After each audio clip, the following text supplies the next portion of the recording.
My name is Kathy Trantham. I've been a member here for about 12 years. I have a family story I'd like to tell you today. It's about my mother and my daughter, and they were very happy that I was going to share this with you.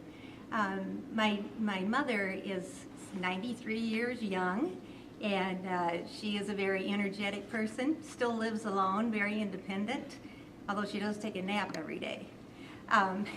A couple of months ago, she mentioned to me that she was thinking about sending some money to her grandchildren. But she had a very hard time deciding about this and kind of went back and forth on it. And finally, Labor Day comes, and on Labor Day, she woke up from her nap and she discovered she couldn't move her leg. And so she ended up being taken to the emergency room, and they discovered that she had somehow dislocated her knee replacement.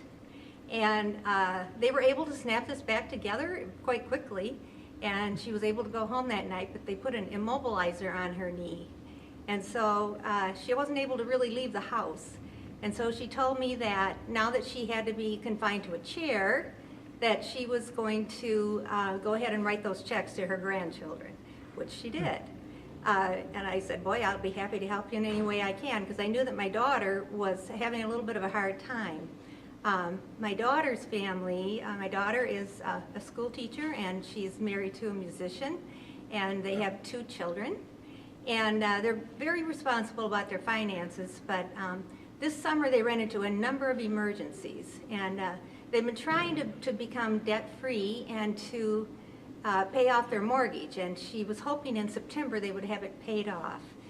Well, I didn't realize how things had gotten for them until my mother received this letter from her after she had mailed them this money. So I'd like to read this letter to you. Hi, Grandma. I wanted to tell you a quick story that I thought you might enjoy. Tim and I have tithed faithfully every month since before we were married. This month was the first time in 15 years that we actually discussed not tithing. We had still not finished paying off the bills from our summer trip, and a bunch of new bills had come in that we just didn't know how we could pay. We had already emptied both of the boys' savings accounts, and we knew we didn't have enough money coming in to cover even remotely close to what we owed. We talked it over and decided that God had always taken care of us, and we needed to trust that He would provide for us again.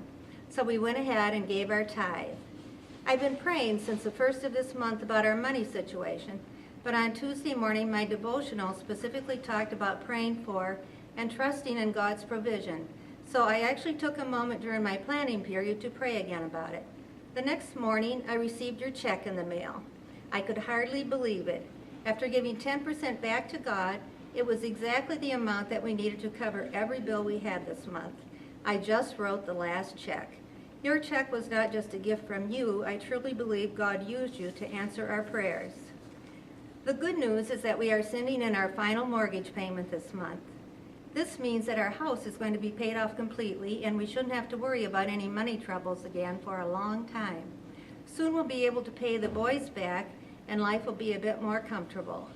Thank you so much for your generous gift. It meant so much to all of us. After we got it, I took time to sit down with Jeffrey and told him the story as well. We talked about how important it is to trust God and to be a generous giver. And the 10% that we gave away actually went to a family that I know needed the money a lot more than we did. So your gift is having a wonderful effect on a lot of people. How awesome is that? I can't wait to see you in November. Love and blessings, Alice. When Alice told me that the day they received this check was actually the day that they were running out of money for the month. Her son's tuition was due to his pre-kindergarten, and they would not have had enough money if it had not come that very day. And I told her that if Grandma had not hurt her or dislocated her knee, that she probably still wouldn't have had the money. And I said, but you know, that happened on Labor Day. And she said, well, Labor Day is the day we had the discussion about our tithing.